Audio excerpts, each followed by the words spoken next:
Hello everyone, good morning. Welcome to Glance Academy. दोस्तों, अभी 2 दिन पहले ही मैंने आप लोगों को न्यू एग्जाम डेट आने के बाद एक बुक लिस्ट के बारे में बताया था कि समीक्षा अधिकारी की जो नई एग्जाम डेट आई है 27 जुलाई, उसके लिए आप लोगों को कौन कौन से सोर्स फॉलो करने हैं और कौन कौन से ऐसे जो 10 से 15 टॉपिक होते हैं जो ट्रेडिशनली होते हैं जिसको आप लोग छोड़ देते हो और उन टॉपिक पे आप काम नहीं करते हो। जैसे फॉरेस्ट रिपोर्ट हो गई, यूनियन बजट हो गया, रामसर साइट हो गई, टाइगर रिपोर्ट हो गई, मिनरल रिपोर्ट हो गई, एग्रीकल्चर रिपोर्ट हो गई। ऐसे बहुत सारे टॉपिक होते हैं जो आप लोग मिस कर देते हो क्योंकि ये टॉपिक डायरेक्टली किसी किताब में नहीं मिलते हैं। तो ये टॉपिक के बारे में बताया, सोर्सेस के बारे में बताया, साथ में क्वेश्चन भी आप लोगों से मैंने पूछा था कि कितने एस्पिरेंट ऐसे हैं जो पीवाईक्यूज की टेक्निक को सीखना चाहते हैं कि पीवाईक्यूज सॉल्व करने का सही तरीका क्या होता है, सही मेथड क्या होता है, कैसे हम लोग जो है कि पीवाईक्यूज को सॉल्व करते हैं। लगातार मैं जो है कि इस बार तीसरी बार मेंस देने वाला हूं। साथ ही साथ मेरे साथ के जो फ्रेंड हैं जो यूपीएससी की तैयारी करते हैं, बिहार पीसीएस करते हैं या फिर यूपी पीसीएस की भी तैयारी करते हैं, तो वो लोग भी इस पैटर्न को फॉलो करते हैं और उनका भी प्रीलिम्स कभी नहीं रुकता है। तो आप लोग अगर यूपी पीसीएस की तैयारी कर रहे हो जो 12 अक्टूबर का एग्जाम है, या फिर समीक्षा अधिकारी की तैयारी कर रहे हो जो आपका 27 जुलाई की है, दोनों लोगों के लिए ही ये बेनिफिट देगा। ध्यान देना कि थोड़ा पेशेंस दीजिएगा। हो सकता है 20 से 25 मिनट की वीडियो हो जाएगी, लेकिन मैं गारंटी दे रहा हूं कि अगर इस तरीके को आप फॉलो कर लोगे ना तो अगले 10 दिन का समय जरूर खराब होगा, लेकिन 10 दिन के बाद आपका वो कॉन्फिडेंस बूस्ट होगा कि आपको लगेगा ही नहीं कि यार मुझे कोई टॉपिक याद ही नहीं है। मेजर स्टूडेंट की प्रॉब्लम होती है कि सर हम टॉपिक तो पढ़ लेते हैं, पहली समस्या है कि सर हम रिवीजन नहीं कर पाते, क्योंकि जब हम इतनी मोटी मोटी बुक स्पेक्ट्रम की पढ़ रहे होते हैं, ठीक है, लक्ष्मीकांत को पढ़ रहे होते हैं या फिर महेश गढ़वाल की पढ़ते हैं, परीक्षा माड़ी की पढ़ते हैं, कोई सी बुक आप पढ़ते हो या अपने कोचिंग के सोर्स भी पढ़ते हो तो बहुत सारे बल्कि नोट्स हो जाते हैं। तो सर हम इसको एक बार ही कंप्लीट कर लें, वही बड़ी बात हो गई, तो दूसरी बार कैसे करें, तीसरी बार कैसे करें, रिवीजन नहीं हो पाता है। तो तरीका आप लोग गलत यूज करते हो। पीवाईक्यूज को भी जब आप पढ़ते हो तो केवल रट के चले जाते हो कि ये वाला पीवाईक्यूज आएगा, ये वाला आ गया, ऐसे ऐसे पढ़ लिया, रट के चले गए। आज मैं आपको जो टेक्निक बताने वाला हूं, ये वो टेक्निक है जो केवल 2 से 5% बच्चे बस अप्लाई करते हैं और सामान्यतः फिर उनका प्रीलिम्स कभी नहीं रुकता। आपको भी पता है कि 10 लाख बच्चों ने फॉर्म भरा है, 6 लाख लोगों ने पहले ही पेपर दिए थे 2024 में जब पेपर लीक हो गया फरवरी में। इस बार हो सकता है 7 लाख 8 लाख बच्चे पेपर देंगे। 90% स्टूडेंट उस कैटेगरी में है जो पीवाईक्यूज को केवल रट्टा मारते हैं और चले जाते हैं, लेकिन 4 से 5% बच्चे ऐसे हैं जो पीवाईक्यूज को स्टैंडर्ड मेथड से, स्मार्ट वे से सॉल्व करते हैं और फिर उनके टॉपिक भी क्लियर हो जाते हैं और प्रीलिम्स कभी नहीं रुकता है। यही चीज मैं आज आपको सिखाने वाला हूं। तो मैं हूं शरद यादव, आप देख रहे हैं ग्लैंस एकेडमी। चैनल पे पहली बार हो तो सब्सक्राइब जरूर कर लेना दोस्तों, क्योंकि यहां पर मैं आपको क्लासेस भी प्रोवाइड कराता हूं, नोट्स भी प्रोवाइड कराता हूं, साथ ही साथ आपकी कुछ स्ट्रैटेजी के संबंध में वीडियो भी बनाता हूं और आपको क्वेरीज देता हूं कि हाँ भाई कोई भी दिक्कत हो तो आप पूछ सकते हैं। चलिए शुरू करते हैं पहले आपके कॉमन तरीके के बारे में। जैसे मान के चलते हैं कि उससे पहले मैं आपको बता दूं कि अगर आप यूपी पीसीएस की तैयारी कर रहे हो या फिर समीक्षा अधिकारी की तैयारी कर रहे हो, ध्यान देना कि पहले आपके पास पीवाईक्यूज होने चाहिए। पीवाईक्यूज किसी भी पब्लिकेशन के ले सकते हो, स्पेशली चाहे घटना चक्र पब्लिकेशन ले लो, यूथ पब्लिकेशन ले सकते हो, शिल्पी पब्लिकेशन है, दृष्टि आईएएस की पब्लिकेशन है, बहुत अलग अलग पब्लिकेशन मार्केट में अवेलेबल है, आपके पास पहले से भी होंगे ही होंगे। बस एक बात का ध्यान देना बहुत अच्छे से कि आप चाहे समीक्षा अधिकारी का पेपर दो चाहे यूपी पीसीएस का पेपर दो, आपके पास 3 तरीके के पीवाईक्यूज होने चाहिए। कौन से? 2010 से 2023 तक, इवन कि 2024 तक जो यूपी समीक्षा अधिकारी का जो प्रीलिम्स के पेपर हुए वो होने चाहिए। साथ ही साथ 2010 से 2021 तक, क्योंकि 23-24 वाला पेपर तो कैंसिल हो गया, तो 2021 तक के जो समीक्षा अधिकारी का मेंस का पेपर हुआ जीएस का, वो भी आपके पास होना चाहिए। साथ ही साथ केवल आपको समीक्षा अधिकारी का पेपर सॉल्व नहीं करना है, अगर आप समीक्षा अधिकारी की पेपर दे रहे हो तो आपको पीसीएस के पेपर को भी सॉल्व करना है। तो 2010 से लेकर 2023 तक का, 24 वाला छोड़ भी सकते हो, पेपर का लेवल बहुत ही खराब था, वाहियात पेपर था, तो 2010 से 23 तक के पेपर के प्रीलिम्स वाले पीवाईक्यू जरूर ले लेना। ये दोनों लोगों पे अप्लाई हो रहा है, चाहे वो यूपी पीसीएस दें चाहे वो समीक्षा अधिकारी। फोकस करते हैं समीक्षा अधिकारी के बच्चों के लिए, क्योंकि 27 जुलाई को पेपर है, ठीक है। तो ये पीवाईक्यूज आप ले लो, किसी भी पब्लिकेशन के ले लेना मार्केट से। मैं कोई पब्लिकेशन सजेस्ट करूं ये कोई जरूरी नहीं है, आप इतने समझदार हो, कोई भी पब्लिकेशन ले सकते हो। अब आते हैं टॉपिक पे कि आप किस तरीके से पीवाईक्यूज सॉल्व करते हो। मान के चलते हैं कि एक प्रश्न आया हुआ है कि किस अनुच्छेद के अंतर्गत अंतर्राष्ट्रीय समझौतों को प्रभावी करने के लिए संसद राज्य के कानून बना सकती है। तो आर्टिकल नंबर 253 में कहा गया अंतर्राष्ट्रीय समझौता और अंतर्राष्ट्रीय संधि वाले, आपने क्या किया, उस किताब को पढ़ा और वहां पे 253 दिया होगा, 249 दिया होगा, आपने उसे पढ़ा, आगे बढ़ गए। यही करते हो आप लोग। चलो एक और प्रश्न आया कि 2003 में 8वीं अनुसूची में कौन से संवैधानिक संशोधन के माध्यम से कौन कौन सी नई भाषाएं जोड़ेगी, आपने उन 4 भाषाओं को याद किया, आगे बढ़ गए। यही करते हो ना पीवाईक्यूज। पहले मैं आपके तरीके की बात कर रहा हूं, तब मैं अपना जो तरीका बताऊंगा या जो मेरे फ्रेंड्स यूज करते हैं, तभी तो आप उस तरीके में और अपने तरीके में अंतर कर पाओगे, नहीं तो करोगे कैसे अंतर, फिर पता कैसे चलेगा। जैसे मान के चलो एक प्रश्न है, राज्य विधानमंडल की बैठक आयोजित करने के लिए कोरम क्या होता है या गुणपूर्ति क्या होता है, ये आपने पढ़ लिया कि भाई 1/10 सदस्य चाहिए होते हैं, कोरम हो गया पूरा, बस इसके बाद आपका काम खत्म हो जाता है। फिर इसी तरीके से मान के चलो कि एक और प्रश्न है, जैसे एक किसान जिसके पास 1 से 2 हेक्टेयर तक जोत है उसे क्या माना जाता है, तो आपने पढ़ लिया लघु कृषक कहते हैं, ठीक है, लघु कृषक पढ़ के चले गए। फिर भारत में जिन व्यवसायों का विनियोग 1 करोड़ तथा 5 करोड़ का कारोबार होता है उन्हें क्या कहा जाता है, तो सूक्ष्म उद्यम यानी एमएसएमई के बारे में। या फिर एक आध प्रश्न और ले लेते हैं कि कौन सा ऐसा शासक था जिसने अपनी एक विशेष सेना को, अपने साम्राज्य को सुरक्षित रखने के लिए एक विशेष सेना बनाई, तो अलाउद्दीन खिलजी हो गया ऑप्शन। आपने ऐसे करके सॉल्व कर लिया और आप पीवाईक्यूज रटते जा रहे हो एकदम दिन रात करके रट रहे हो कि सर ने कहा है, यूट्यूब पे हजारों लोगों ने कहा, टॉपर्स ने कहा, और आप रट रहे हो। असल में आपको कोई ये नहीं बताता दोस्तों कि पीवाईक्यूज को सॉल्व कैसे करना है, आपने तो रट लिया। अब आप उम्मीद करते हो कि जब आप एग्जाम हॉल में बैठते हो तो आप उम्मीद करते हो कि यार पीवाईक्यूज से प्रश्न नहीं आए इस बार, या पीवाईक्यूज से 10-12 प्रश्न आ जाए। अगर मैं आपको तरीका बता दूं कि इसी पीवाईक्यू से आपके 70-80 प्रश्न सीधे सीधे सही हो जाए तो कैसा रहेगा, तो आते हैं उस बात पे करते हैं चर्चा। देखो, सबसे पहले आपका जो अपना पैटर्न है ना उसे छोड़ दो, ठीक है। और एक चीज और ध्यान देना कि मैंने परसों एक वीडियो बनाई थी जिसमें सारे सोर्सेस के बारे में बताया था, तो आपके पास कोई भी सोर्स हो, चाहे आप किसी भी सब्जेक्ट के लिए आपने कोई स्टैंडर्ड बुक फॉलो कर रहे हो तो उसे फॉलो करते रहिए, या कोई कोचिंग के नोट्स फॉलो कर रहे हैं तो उसे फॉलो करते रहिए, या फिर खुद के नोट्स बनाए हो तो उसे देख लेना कि वो उस तरीके के बने हैं कि नहीं बने, क्योंकि आपको अपने सोर्स को चेंज करने के लिए मैं नहीं बोल रहा हूं। मैं शुरुआत करता हूं आपके थोड़े कंफर्ट जोन के सब्जेक्ट से, जैसे हिस्ट्री से, पॉलिटी से, ज्योग्राफी से, इसी तरीके से चीजों को आपको अप्लाई करना है। मान के चलते हैं कि एक प्रश्न जो मैंने आपको बताया, वेट करिएगा एक सेकेंड का, क्योंकि जब थोड़ा सा आपको चीजें ढंग से बताई जाएंगी ना तो थोड़ा आपको चीजें समझ में आ जाएंगी। पेपर में जरा ओपन कर लेता हूं। एक्चुअली क्या ना, पेपर कट गया, पेपर बाबा हमारे चले गए कहीं पे, क्योंकि मैंने यहाँ पे टैबलेट में ओपन कर रखा है ना तो वो थोड़ा टच हो जाता है। चलो अब आ जाते हैं हम लोग इस क्वेश्चन पे, देख लेते हैं। जैसे यहाँ पे एक प्रश्न पूछा गया है मिडिवल हिस्ट्री का, चलो मैं मान लेता हूं। तो जैसे कि प्रश्न था कि भाई साम्राज्य को जो सीमाओं को सुरक्षा के लिए एक विशेष सेना को नियुक्त किया गया, तो ऑप्शन में आता है बलबन, नसरुद्दीन महमूद, इल्तुतमिश और खिलजी। ये आपने पढ़ लिया और व्याख्या पढ़ के चले गए। अब यहाँ पे देखो आपके पास कोई बुक होगी, ठीक है, उस बुक को उठाओ पहले, और उस बुक में जो आप एमसीक्यूज कर रहे हो, जो पीवाईक्यूज कर रहे हो, ध्यान से समझना मेरी बात को, ठीक है। 5 से 10 मिनट 15 मिनट का समय दोगे, चीजें आपकी पूरी बदल जाएगा, पढ़ने का पूरा तरीका ही बदल जाएगा। बस रामबाण वीडियो रहेगी, शेयर जरूर करना अपने दोस्तों के साथ। टॉपिक पे आते हैं। तो आपने पीवाईक्यूज के पास एक पेंसिल लेकर लिख लेना है कि भैया मैं इस बुक से पढ़ रहा हूं और इस बुक में अलाउद्दीन खिलजी के बारे में पूरा डिटेल से आपको 3 पेजों में दिया है। मान के चलो कि पेज नंबर 15 से लेकर 18 में दिया, एग्जाम्पल के तौर पर बता रहा हूं। उस पीवाईक्यूज में जाओ, उसी प्रश्न के सामने लिख दो 15 से 18। इससे क्या होगा अभी बताता हूं। एक और प्रश्न आएगा, जैसे मान लो मॉडर्न हिस्ट्री का कोई प्रश्न आ गया और उसमें कोई ऑप्शन दिया हुआ है कि क्रिप्स मिशन के तहत कोई प्रावधान के बारे में पूछा गया है, तो स्पेक्ट्रम में जाओ, बिपिन चंद्रा में जाओ, ग्रोवर साहब की बुक में जाओ, बीएल ग्रोवर साहब, या कोई भी किताब पढ़ रहे हो आप लोग, या अपने कोचिंग के नोट्स ही पढ़ रहे हो, उसमें जाओ और देखो क्रिप्स मिशन के बारे में कहां पे दिया हुआ है। क्रिप्स मिशन के बारे में किसी जगह पे दिया हुआ है। मान लो स्पेक्ट्रम की अगर मैं बात करूं तो स्पेक्ट्रम अगर नई वाली होगी तो उसमें दिया होगा लगभग, मान के चलते हैं, पूरा चैप्टर नहीं पढ़ना है, ध्यान देना इस चीज को। मैं अभी आपको बताता हूं, क्रिप्स मिशन को दिया 540 से 542, तो हमने इसको टिक कर लिया, ठीक है, 540 से 542। एक आध कोई और प्रश्न है जिसमें दिया होगा कि 1935 के अधिनियम के बारे में, तो उसको देख लिया कि यार ये 2 पेजों में दिया है। उस पेज नंबर को आपको पीवाईक्यूज के सामने नोट डाउन करना है।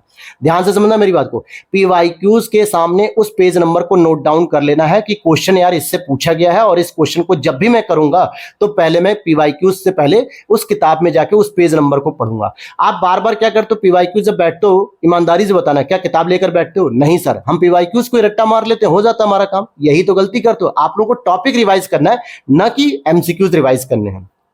ठीक है। और कोशिश करना कि आपके पास जो भी पीवाईक्यूज हो वो एक ही सब्जेक्ट के हो, यानी 2010 से लेकर 2023 तक के जो आपके समीक्षा अधिकारी के प्रश्न होंगे 24 तक, या फिर प्रीलिम्स के या मेंस के, तो पूरे हिस्ट्री के एक जगह हो जाने चाहिए, पॉलिटी के एक जगह होने चाहिए, ज्योग्राफी के एक जगह होने चाहिए। ईयर वाइज मत सॉल्व करना, ईयर वाइज सॉल्व करने में क्या है, परेशान हो जाओगे। जैसे मान लो कि आज मेरा मन है कि मॉडर्न हिस्ट्री के पेपर सॉल्व करना चाहता हूं, मैं अपना एक स्पेक्ट्रम की बुक लेके बैठ गया और पीवाईक्यूज लेके बैठ गया, ठीक है। अब पीवाईक्यूज को मैंने ओपन किया 2010 से लेकर 2024 तक के पीवाईक्यूज को, ध्यान देना कि उसमें 80% टॉपिक आपके किताब में ही मिल जाएंगे, 10 से 15% टॉपिक ऐसे होते हैं, प्रश्न ऐसे होते हैं जो नहीं मिलते, तो उस पर परेशान नहीं होना है। लेकिन जो मिला है उसे तो अच्छे से तैयार रख लो ना, ये तो अच्छी बात है कि उसे तो हम तैयार रख ले। अब आपने कोई प्रश्न पढ़ा मार्ले मिंटो सुधार 1909 का, आप देखोगे कि पूरे 15 साल के अंतर्गत मार्ले मिंटो सुधार 3 से 4 बार आ चुका होगा, और आप उस 3 से 4 बार जहां जहां आपने एमसीक्यूज पे लिखा होगा, पीवाईक्यूज पे, कि ये पेज नंबर 18 से 21 के बीच में दिया हुआ है, तो आप बार बार उसी पेज नंबर 18 से 21 पर जाओगे। पूरे चैप्टर पे नहीं जाना, पूरे अधिनियम पे नहीं जाना है, केवल 1909 को पढ़ना है। ऐसे ही आप पढ़ते गए और आपने देखा कि भाई सविनय आंदोलन से संबंधित 4 बार प्रश्न आ चुका है, तो मुझे पूरे गांधी जी के आंदोलन को नहीं पढ़ना है, केवल सविनय आंदोलन को पढ़ना है। कैसे नमक कानून बना, तंजौर पे किसने नेतृत्व किया, धरसना में किसने नेतृत्व किया, बंगाल में किसने नेतृत्व किया, यूपी में किसने नेतृत्व किया, कैसे ये जो है कि सविनय आंदोलन को स्थगित किया गया और गांधी इरविन समझौते के लिए प्रस्ताव आगे बढ़ाया गया। तो ये सविनय आंदोलन के टॉपिक को आप 3 से 4 बार पढ़ चुके होंगे क्वेश्चन आने पर, मॉडर्न हिस्ट्री में पढ़ रहे हो। ऐसे ही आप देखोगे कि बहुत सारे प्रश्न आपके 2010 में आए, कोई 12 में आया, कोई 15 में आया, कोई 21 में आया, कोई 22 में आया होगा, सेम प्रश्न आपका रिपीट हो रहा है। अब दिक्कत क्या हो रही है कि आप तो पीवाईक्यूज पढ़ रहे थे और पीवाईक्यूज में आपने एक बार पढ़ा, आगे बढ़ गए, किताब पढ़ी एक बार इतनी मोटी स्पेक्ट्रम, आगे बढ़ गए, पॉलिटी पढ़ी इतनी मोटी लक्ष्मीकांत, आगे बढ़ गए, पता चला एग्जाम आ गया और किताब रिवीजन नहीं हो पाई। तो जब किताब रिवीजन नहीं हो पाई और एग्जामिनर ने फिर से वही प्रश्न उठा के पूछ दिया 1935 के अधिनियम से, या फिर उसने जो है कि रैयतवाड़ी व्यवस्था पूछ दी, या उसने कार्नवालिस के कारनामों के बारे में पूछ दिया, आपने तो पीवाईक्यूज में पढ़ा ही नहीं था इस तरीके से, आपने तो केवल बस रैयतवाड़ी के बारे में पढ़ लिया था, और रैयतवाड़ी के बारे में आपने पढ़ तो लिया, लेकिन रैयतवाड़ी से ही फिर प्रश्न आया, लेकिन पैटर्न को बदल दिया गया, या फिर 1973 के रेगुलेटिंग एक्ट से कुछ और पूछा था, इस बार कुछ और पूछ लिया। तो दिक्कत क्या आ रही है, दिक्कत ये आ रही है कि आपको एमसीक्यूज जो पीवाईक्यूज हैं उनके माध्यम से आपको टॉपिक रिवीजन करना चाहिए, ना कि केवल क्वेश्चन रट्टा मारना चाहिए। क्या रिवीजन करना चाहिए, टॉपिक को रिवीजन करना चाहिए, यही सबसे इंपॉर्टेंट तरीका होता है।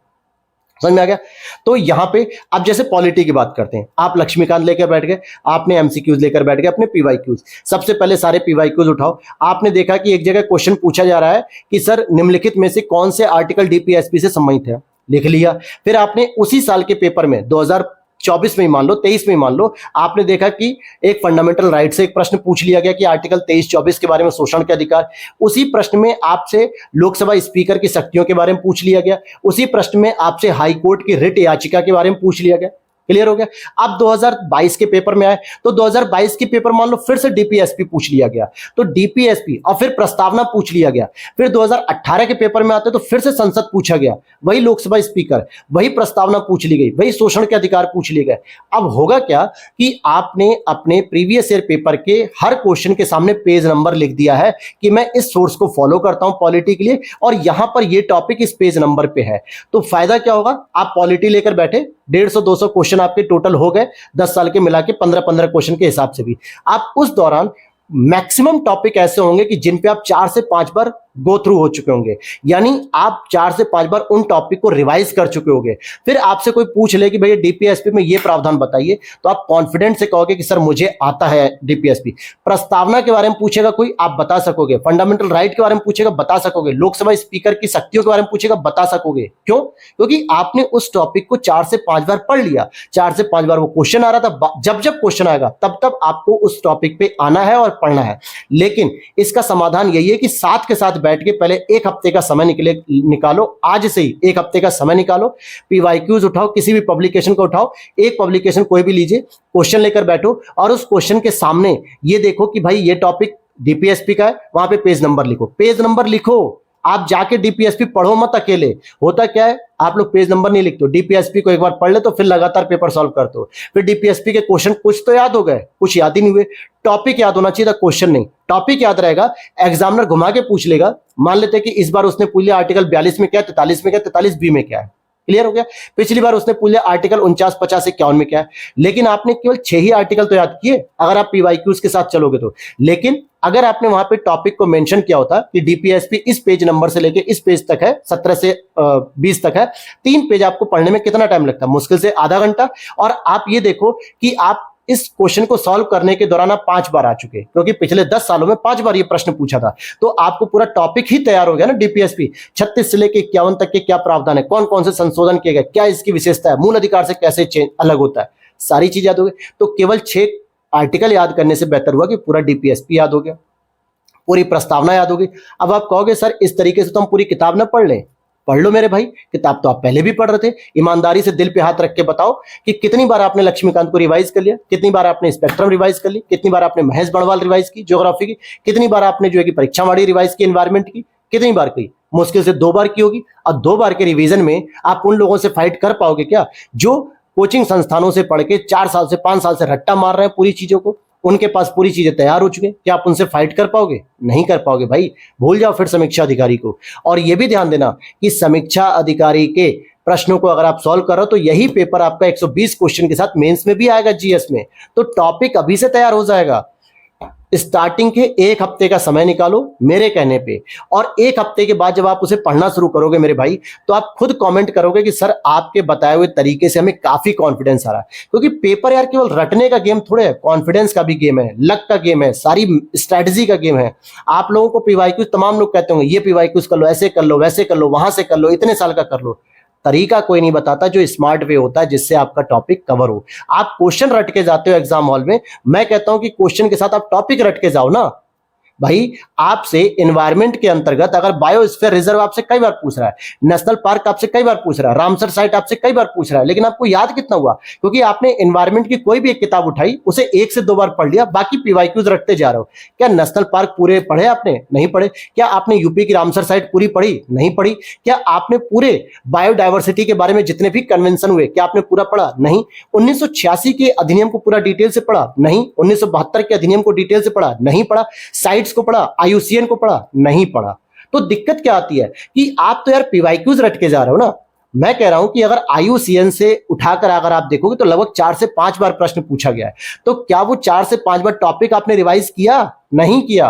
कैसे होगा? उस प्रश्न पे जाके पेज नंबर लिखो कि भैया मैं इस सोर्स को फॉलो करता हूं, यहां पे 110 से लेकर 113 पेज में आईयूसीएन के बारे में दिया। हालांकि 113 पेज तो बहुत बता दिए, मुश्किल से 2 पेज में दिया होगा आईयूसीएन। आप नेशनल पार्क के बारे में जाके पूरा पढ़ोगे, बायोडायवर्सिटी के बारे में जाके पूरा पढ़ोगे, क्लाइमेटोलॉजी के बारे में पूरी जाके पढ़ोगे, ज्योग्राफी में मान लो एक प्रश्न आता है कि गंगा की सहायक नदियों के बारे में, आप देखोगे कि जब आप प्रश्न पे पेज नंबर लिखने चलोगे ना तो ज्योग्राफी के अंतर्गत गंगा और उसकी सहायक नदियों पे कम से कम 6-7 बार प्रश्न है। लेकिन आप क्या करते हो? किताब उठाते हो, एक बार पढ़ लेते हो गंगा और उसकी सहायक नदियां, यमुना और उसकी सहायक नदियां, ब्रह्मपुत्रा उसकी सहायक नदियां, एक बार पढ़ लिया खत्म। क्योंकि आपके पास टाइम ही नहीं है रिवीजन करने का। एमसीक्यूज करने आ रहे हो, पीवाईक्यूज करने आ रहे हो, तो वहां से 1 से 2 बार बस रट लिया। लेकिन आपको क्या करना है? आपने लिखा गंगा अपवाह तंत्र के बारे में, किताब में आ गए, महेश बणवाल में आ गए, चाहे परीक्षावाड़ी में आ गए, जिस भी बुक में आ गए वहां आए और पेज नंबर लिखा कि 11 से लेके 12 पेज नंबर पे गंगा का अपवाह तंत्र दिया है। तो केवल गंगा का ही पढ़ो और फिर गंगा की सारी सहायक नदियों, और 6-7 बार जब आप प्रश्न करते करते जाओगे और बार बार उन टॉपिक पे जाओगे तो क्या गंगा का कोई प्रश्न गलत होगा? गारंटी दे रहा हूं नहीं गलत होगा। मैं लिख के दे रहा हूं यार, मैं ऐसा पैटर्न यूज करता हूं तब मैं कह रहा हूं कि नहीं गलत होगा। ब्रह्मपुत्रा की सहायक नदियां कितने लोगों को याद है कि सुबनसिरी कौन सी है, धनसिरी कौन सी है, कामेंग कौन सी है, सुमेध कौन सी? पता नहीं, याद ही नहीं रहता है। क्यों याद रहेगा? जब आपने पढ़ा ही नहीं उस तरीके से। और जब ब्रह्मपुत्रा से संबंधित 3 बार प्रश्न आ चुका और 3 बार आप ब्रह्मपुत्रा के टॉपिक पे आओगे किताब उठा के, यार पीवाईक्यूज कर रहे हैं और ये टॉपिक बार बार आ रहा है, वहां पे मैंने पेज नंबर मेंशन कर रखा है। अच्छा, पेज नंबर 38 से 39 पे, ठीक है, ब्रह्मपुत्रा को पढ़ लिया 3 बार। साउथ इंडिया में गए तो गोदावरी और कावेरी पे बार बार प्रश्न आ रहा है, प्रश्न के साथ लिखना है पेज नंबर, खुद से सेलेक्ट नहीं करना है टॉपिक। क्योंकि आपको ये देखना है एग्जामिनर की नजर क्यों बार बार उन्हीं टॉपिक पे जा रही है। यानी एग्जामिनर की इंपॉर्टेंस होगी, एग्जामिनर उन क्वेश्चन को महत्व देता होगा कि ऐसे प्रश्न तो बनने चाहिए, और आप उन प्रश्नों को अच्छे से काम नहीं करते हो तो यही गलती करते हो। बाकी लोग यही गलती करते हैं, इस वजह से उनके प्रीलिम्स नहीं होते हैं। और जो लोग प्रीलिम्स क्वालिफाई करते हैं उनका एक बहुत बड़ा तरीका होता है एमसीक्यूज सॉल्व करने का पीवाईक्यूज को। कि लोग तो कहते हैं भैया पीवाईक्यूज पढ़ लो, अरे पीवाईक्यूज पढ़ना नहीं है भाई, पीवाईक्यूज के साथ आपको उस टॉपिक को पूरा तैयार करना है। मैं तो ऐसे ही करता हूं। मैंने अभी जो है कि मेरे जो फ्रेंड है यूपीएससी का प्रीलिम्स का पेपर है 25 मई को है, ठीक है, वो चीज को मैंने उनके साथ शेयर किया, हो गया होगा 1 महीना। और आज उनके पास जो यूपीएससी बेसिक टॉपिक बार बार पूछ रही है ना, उसके हर एक पॉइंट फिंगर टिप पे रटे हुए हैं भाई। कैसे रटे हुए हैं? क्योंकि कहां तो वो पूरी स्पेक्ट्रम पढ़ रहे थे, मैंने देखा और मैंने उनको बताया कि जब उन्होंने क्या किया, लगभग पिछले 2013 से लेकर 2024 तक के पेपरों को जब उन्होंने उठाया यूपीएससी के, तो मुश्किल से मुश्किल मॉडर्न हिस्ट्री में केवल 14 ऐसे टॉपिक थे जो बार बार पूछ रहा है यूपीएससी, और पूरी किताब पढ़ रहे थे बाबा जी। मैंने मना किया कि भाई पूरी किताब मत पढ़ो, इस तरीके से पढ़ो कि जितना यूपीएससी पूछ रही है जो 14-15 टॉपिक, वो तो तैयार कर लो यार। फिर आएगा वही क्रिप्स मिशन, फिर आएगा 1935 का दिन, फिर वही गांधी जी की रणनीति आएगी, फिर वही कांग्रेस का सूरत अधिवेशन आएगा, फिर वही बंगाल विभाजन आएगा। कहां से याद होगा? नहीं याद होगा, क्योंकि आप पूरी किताब पढ़ रहे हो। आप किताब पढ़ो नो डाउट, लेकिन पीवाईक्यूज को सॉल्व करते समय आपको वो टॉपिक तो याद होने चाहिए जिसपे नजर एग्जामिनर की बार बार जा रही है, लेकिन आपकी नहीं जा रही है, तो उस नजर को लेकर आना पड़ेगा। तरीका उसका यही है। क्या तरीका है? इन शॉर्ट में आप कंक्लूड कर देता हूं इस चीज को, नहीं तो वीडियो ज्यादा लंबी हो जाएगी। तो तरीका यह है, कंक्लूड कर देता हूं कि सबसे पहले आपको क्या करना है कि कोई भी पब्लिकेशन की पीवाईक्यूज की बुक लेकर आ जाओ। आरओ की परीक्षा दे रहे हो चाहे पीसीएस की परीक्षा दे रहे हो, आपको दोनों के पीवाईक्यू सॉल्व करने हैं। अगले 1 हफ्ते का समय निकालो, दिन भर बैठो और इन काम को करो। क्या करना है? अपना सब्जेक्ट उठाया, मान लो मॉडर्न हिस्ट्री हम स्पेक्ट्रम से पढ़ रहे हैं, तो हमने मॉडर्न हिस्ट्री के जितने भी क्वेश्चन आए हुए हैं, कोशिश करना ऐसी बुक लो मार्केट से जिसमें क्या है कि सारे पेपर जो है कि सब्जेक्ट वाइज दिए हो। ईयर वाइज तो दे रहते हैं, लेकिन सब्जेक्ट वाइज भी क्लियर है ताकि आपको ढूंढना ना पड़े। बहुत सारे हैं, अदरवाइज आप हमारे ग्लैंस एकेडमी के नोट्स को भी फॉलो कर सकते हैं। मैंने खुद जो है कि 2010 से लेकर जो है कि 23 तक के पूरे पेपर बनाए हैं। वहां जाओगे, टीम से बात करोगे तो वहां पे मिल जाएंगे। तो वहां से पेपर के माध्यम से आप देख लोगे कि क्वेश्चन आपने मॉडर्न हिस्ट्री उठाई और स्पेक्ट्रम लेके बैठ गए, और जितने भी क्वेश्चन आ रहे हैं हर एक पेज पर जाकर टिक लगाओ। टिक लगाने का मतलब बुक में मत लगाना, ध्यान देना, बुक में लगाओगे भूल जाओगे। क्वेश्चन के सामने लिखो कि भैया पेज नंबर 490 से 492 पे गोलमेज सम्मेलन दिया हुआ है, और 3 बार अगर प्रश्न आ रहा है पूरे 10 साल में, तो 3 बार वही सेम प्रश्न पेज नंबर लिखो, 490 से 92, 490 से 92, और फिर 3 बार जब पढ़ोगे, 4 बार पढ़ोगे गोलमेज सम्मेलन, तो कह सकता हूं कि गोलमेज सम्मेलन का एक क्वेश्चन आपका गलत नहीं होगा कि कौन तीनों गोलमेज सम्मेलन में गया, कौन एक गोलमेज सम्मेलन में गया, कांग्रेस की तरफ से कौन गया, क्या प्रावधान थे, कौन सांप्रदायिक पंचायत लेकर, सब चीज रट जाएगी। ठीक है, ऐसे कर लेना है। ऐसी पॉलिटी को भी लेकर बैठो। अब पॉलिटी की कोई एक बुक ली, लक्ष्मीकांत ले ली, चाहे कोई भी बुक ले ली जो आप फॉलो कर रहे हो, पीवाईक्यूज लेकर बैठे, 10 साल 12 साल के, प्रीलिम्स के, मेंस के, पीसीएस के, सब लेकर बैठो, और धीरे धीरे आप पूरे पॉलिटी के, आप ये चीज गौर करोगे ना कि पूरी लक्ष्मीकांत में से 20 टॉपिक ऐसे हैं जहां से प्रश्न बार बार पूछ रहा है। 20 टॉपिक, बस, उससे ज्यादा है ही नहीं। पूरी मॉडर्न हिस्ट्री की स्पेक्ट्रम उठाओगे ना, मुश्किल से 15 टॉपिक ऐसे हैं जहां से बार बार आयोग प्रश्न पूछ रहा है यार, और आपकी नजर जाती है पूरी की पूरी किताब पे। ये पूरी किताब पढ़ोगे, पूरी किताब पढ़ोगे तो खत्म कर लोगे? नहीं कर पाओगे। एक किताब थोड़े है जो रट्टा मार लोगे। इंटर की परीक्षा दे रहे हो क्या? एग्जाम दे रहे हो, कंपटीशन दे रहे हो, अधिकारी बनने की तैयारी कर रहे हो, तो अधिकारियों की तरह सोचना पड़ेगा। पूरी पोथा को लेकर चलोगे तो नहीं समेट पाओगे। छोटे छोटे क्रैक्स को लेकर चलो, काम बन जाएगा। इस तरीके को फॉलो कर लो। आपका प्रीलिम्स देखने का तरीका, आपके पीवाईक्यूज करने का तरीका, आपके टॉपिक के समझने के तरीके बदल जाएंगे तो बताना। बिल्कुल आप कमेंट करोगे 1 हफ्ते बाद कि सर हमने आपके बताए हुए तरीके को फॉलो करना शुरू कर दिया है और हमारा अब कॉन्फिडेंस बढ़ रहा है। आप खुद से दिल पे हाथ रख के पूछ लो कि 1935 अधिनियम के बारे में कुछ पता है क्या? भारत की आजादी के दौरान जो भारत राष्ट्रीय आंदोलन हुआ उसके बारे में कुछ पता है क्या? होम रूल लीग के बारे में पता है क्या? कुछ चीजें पता है, एनी बेसेंट ने चला दी, तिलक ने चला दी, बस यहाँ पे इनकी संस्थान बन गए, इतने इतने संस्थान बन गए। अप्रैल में इन्होंने शुरू किया, सितंबर में इन्होंने शुरू किया। इससे नहीं होगा, पूरा होम रूल लीग पढ़ना पड़ेगा। एक बार नहीं, 4-4 बार प्रश्न आया हुआ है होम रूल लीग से। 4 बार जब आप उसी टॉपिक पे बार बार जाओगे तो सबसे अच्छी बात पता है क्या? पूरी किताब रिवीजन हो चाहे ना हो, हमारे टॉपिक जो इंपॉर्टेंट है वो रिवीजन हो रहा है। 3 से 4 बार, 5 बार रिवीजन हो रहा है, तो उस टॉपिक पे हमारा कॉन्फिडेंस हो रहा है। उस टॉपिक से संबंधित सारे प्रावधान हमें तैयार हो रहे हैं, चाहे वो हिस्ट्री हो, पॉलिटी हो, ज्योग्राफी हो, इकोनॉमी हो, एनवायरमेंट हो, सभी में ये पैटर्न काम करेगा। और इस तरीके से आप फॉलो करिए। कुछ क्वेश्चन ऐसे हो सकते हैं जो बिल्कुल आउट ऑफ सिलेबस होंगे, मतलब होंगे हिस्ट्री के लेकिन हो सकता बुक में ना मिले, होंगे पॉलिटी के, हो सकता ना मिले, कोई बात नहीं, उसको वहीं व्याख्या से कवर कर लेना। लेकिन पहले आपको मेजर तरीके से यही फोकस करना है कि यार ऐसे ऐसे करके हम पेज नंबर लिखते जाएं पूरे पीवाईक्यूज पे, और जब पीवाईक्यूज लेकर बैठे तो किताब भी साथ लेकर बैठे, क्वेश्चन को देखें, और फिर टॉपिक क्या है, पेज नंबर लिखा हुआ है, उस पेज नंबर पे जाओ, बुक को पढ़ो, फिर उसके बाद आके क्वेश्चन सॉल्व करो। क्वेश्चन की भाषा आसान हो जाएगी आपके लिए। पहली समस्या होती है ना कि भाषा नहीं समझ में आ रही, क्वेश्चन क्या पूछा, उस भाषा को आसान बना दिया जाएगा। भाषा आसान लगेगी होगी, आंसर आपके सामने निकल के आ जाएगा, फिर व्याख्या भी पढ़ लेना साथ में। ऐसे ही फिर आप दूसरा क्वेश्चन पे आए कि हाँ भैया दूसरा क्वेश्चन क्या, प्रस्तावना, तो रुको, पहले क्वेश्चन मत देखो, पहले प्रस्तावना जाके पढ़ो। कहां से? क्योंकि आपने क्वेश्चन के सामने पेज नंबर लिख रखा है कि भैया इस पेज नंबर पे प्रस्तावना मिलेगी। पूरी प्रस्तावना पढ़ ली, 2 पेज में 3 पेज में प्रस्तावना खत्म। अब आ जाओ क्वेश्चन सॉल्व करो, आंसर निकल के आएगा बिल्कुल सामने से कि हाँ भाई ये तो पढ़ा था, अभी बिल्कुल समझ में आ गया है। समझ में आ गई? तो ये ट्रिक आपके काम आएगी और इस तरीके से आप पीवाईक्यू सॉल्व करोगे तो नो डाउट आप खुद 15 से 20 दिनों में कहोगे कि सर अब कॉन्फिडेंस लेवल हमारा अच्छा हो रहा है, चीजें हमारी तैयार हो रही हैं। और यूं ही नहीं जो है कि प्रीलिम्स आपका नहीं निकलता था, क्योंकि समस्या आप लोगों की थी कि पीवाईक्यूज आप करते नहीं थे ठीक से, रट के जा रहे हो, लेकिन पीवाईक्यूज का तरीका नहीं सीखा आपने। टॉपिक तैयार करना होता, ना कि क्वेश्चन तैयार करना होता, क्योंकि उसी टॉपिक से एग्जामिनर जब क्वेश्चन घुमा देता है तो आप सरेंडर करते हो कि सर हमने तो पढ़ा ही नहीं था ये टॉपिक।